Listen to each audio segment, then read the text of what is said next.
Bem-vindo ao Testemunhas de Deus, Crônicas da Fé.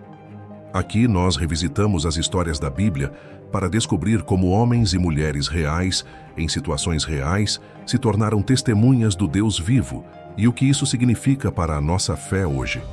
No vídeo de hoje, nós vamos conhecer mais de perto Eliseu, o profeta que caminhou debaixo de uma porção dobrada do Espírito que estava sobre Elias.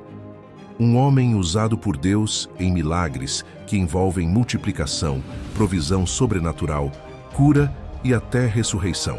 Se você precisa lembrar que Deus continua sendo o Deus que multiplica o pouco e que traz vida onde só existe morte, fica comigo até o fim deste vídeo. Se você ama a palavra de Deus e quer crescer em fé, já se inscreve no canal Testemunhas de Deus, Crônicas da Fé, ativa o sininho e deixa o seu like. Isso fortalece o canal e faz essa mensagem alcançar muito mais pessoas. Agora sim, vamos à história de Eliseu, o profeta da multiplicação e da ressurreição.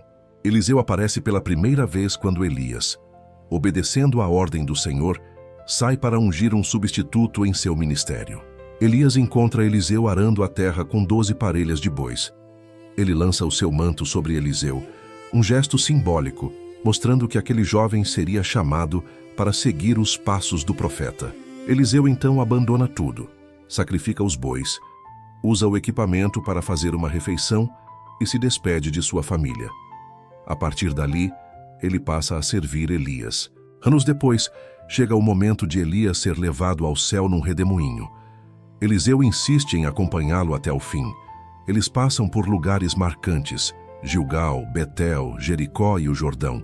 E em cada lugar, Elias tenta despedir Eliseu, mas Eliseu responde que não o deixará. À beira do Jordão, Elias pergunta o que Eliseu deseja antes que ele seja levado.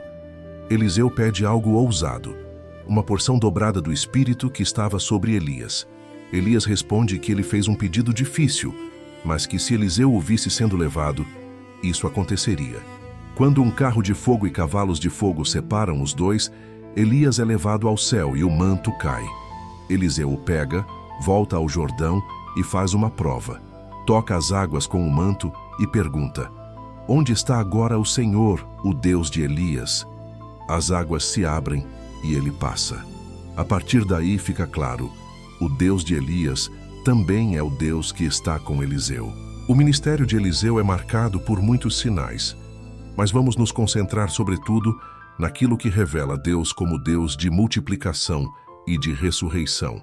Certa vez, uma viúva de um dos discípulos dos profetas procura Eliseu em desespero.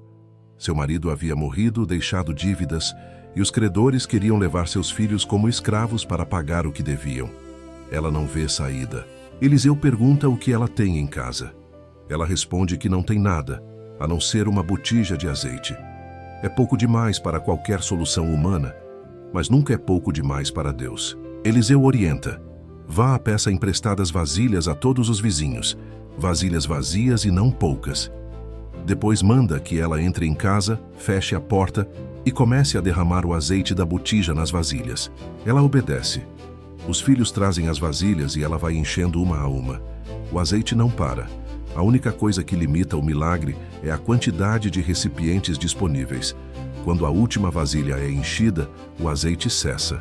Ela volta ao profeta e ele diz: vá, venda o azeite, pague as suas dívidas e viva do que sobrar você e seus filhos.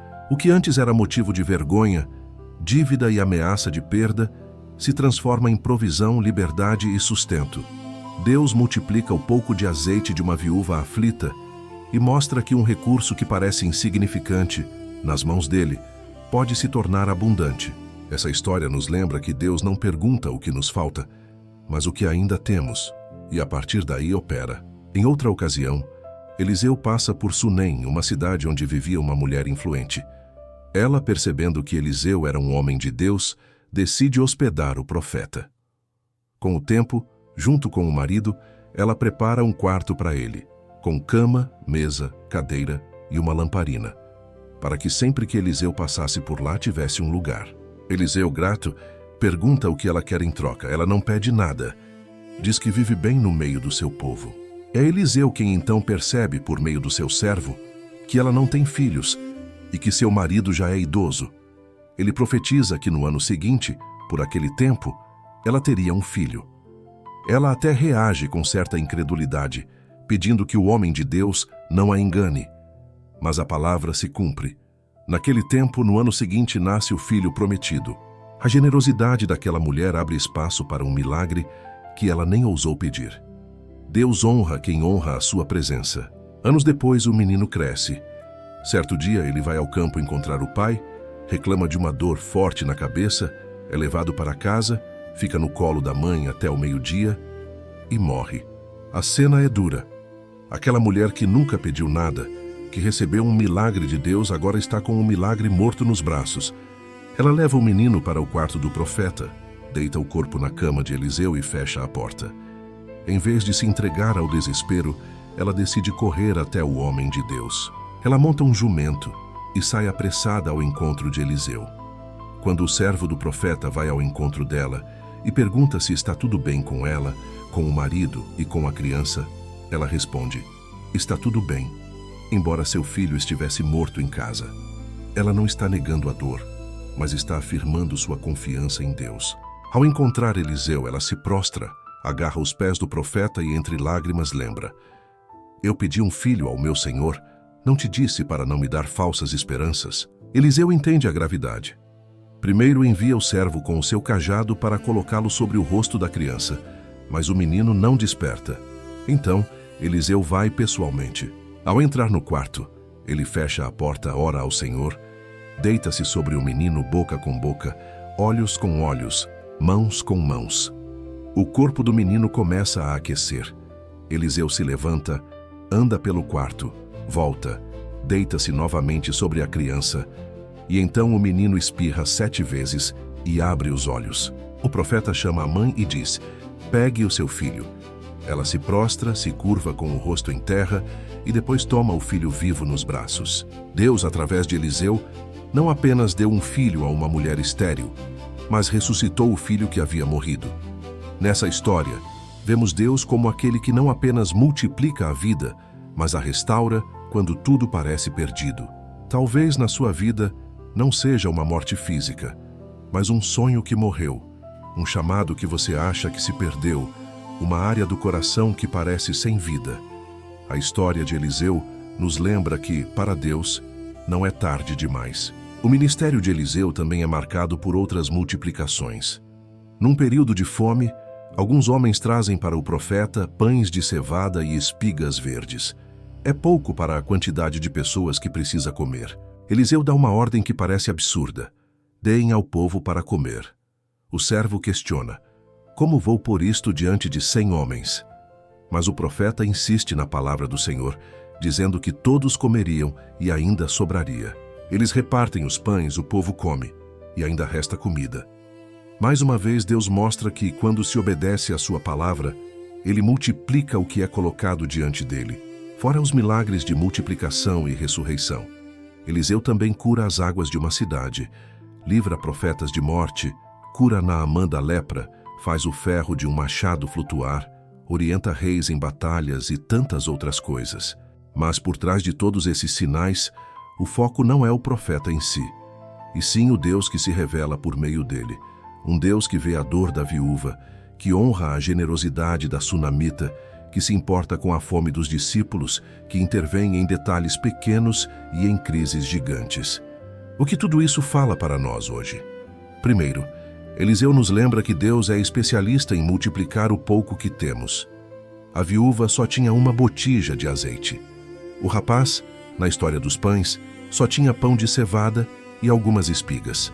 A sunamita tinha apenas um quarto simples para oferecer. Deus não precisa de muito para fazer muito.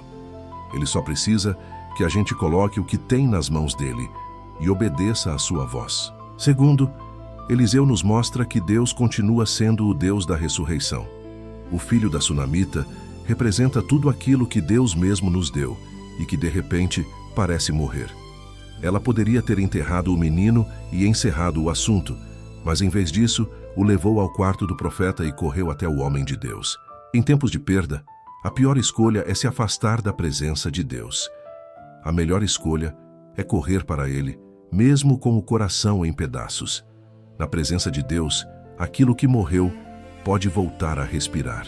Terceiro, o ministério de Eliseu aponta para algo maior. Para Jesus, aquele que é a fonte de toda multiplicação e a própria ressurreição e a vida. Se com Eliseu houve multiplicação de azeite e pão, em Jesus vemos a multiplicação de pães e peixes alimentando multidões. Se com Eliseu um menino foi ressuscitado, em Jesus vemos ressuscitar a filha de Jairo, o filho da viúva de Naim e Lázaro. E por fim, vemos o próprio Cristo vencendo a morte ao terceiro dia. Eliseu é uma testemunha. Jesus é o próprio Deus conosco. Por fim, Eliseu nos desafia a crer que Deus quer nos usar também como instrumentos de vida e provisão. Não somos Elias nem Eliseu, mas servimos ao mesmo Deus. Podemos ser resposta de oração na vida de uma viúva, de uma família em crise, de alguém que está com a fé morta. À medida que nos colocamos à disposição de Deus, Ele nos torna canais, não da nossa própria força, mas do poder dele. A pergunta que fica para você é: em que área da sua vida você precisa ver o Deus de Eliseu, o Deus da multiplicação e da ressurreição, agir hoje? Talvez seja nas finanças, como a viúva. Talvez seja na família, como a sunamita. Talvez seja em alguma área do seu coração que você considera irreversivelmente perdida. Coloque isso diante de Deus. O pouco que você tem, a dor que você carrega, a realidade que parece encerrada, e peça: Senhor, mostra que o Senhor ainda é o mesmo. Multiplica o pouco, ressuscita o que morreu, renova a minha fé. Se essa mensagem falou com você, compartilhe este vídeo com alguém que precisa ser lembrado de que Deus ainda multiplica e ainda ressuscita. E se você ainda não fez isso, se inscreva aqui no Testemunhas de Deus. Crônicas da Fé, ative o sininho para não perder os próximos vídeos desta série e deixe o seu gostei. Isso ajuda muito o YouTube a entregar esse conteúdo para mais pessoas. Escreve também nos comentários: em qual milagre do ministério de Eliseu você mais se enxergou hoje? Eu te vejo no próximo vídeo em mais uma Crônica da Fé.